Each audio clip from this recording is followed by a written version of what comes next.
The energy is there. Olivia's been in love with him for many a year. Well, Mariska Hargitay just casually dropped that bombshell on the Drew Barrymore show, and she's played Olivia Benson for 23 seasons, so I think she knows what she's talking about.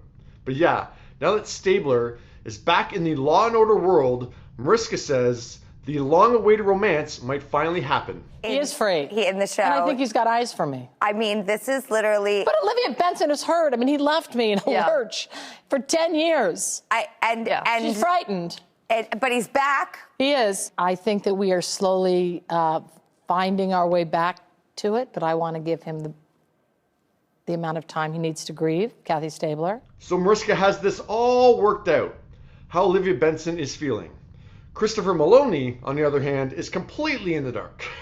So after reading the headline that Mariska said Benson has been in love with Stabler for many a year, Chris simply responded, "I had no idea." Typical straight man, completely unaware of the signals that a female is putting out there. Now granted, back in September when Chris was asked about it, he did say, "Hope springs eternal." I mean, why not? I think it's going to be a collaborative effort between showrunners for Law & Order Special Victims Unit and Organized Crime, and with Mariska and I to figure it all out. It's a complicated relationship, so we'll see.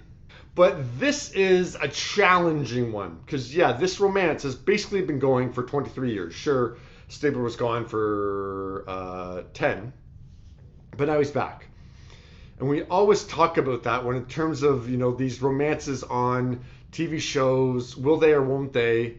And sometimes it works when they get together and sometimes it doesn't. Like Jim and Pam worked on The Office, Niles and Daphne on Frasier, not so much. A lot of it is that tension, right? You're waiting for it to happen, and once it does happen, does it kind of let all the air out and you're kind of just left with nothing? So I'm not sold they can do it before this show is ready to end. I think that's a final series finale episode kind of thing to happen. If they get together, before the show is over and then there's a couple seasons left, I don't know if it'll work. But yeah, Law & Order fans, I've seen this show occasionally. I'm not a loyal viewer, so I want to hear from the loyal viewer. I'm sure you probably want to see Benson and Stabler get together. But do you think they can get together before the show ends and it still works, that dynamic still works? I want to know.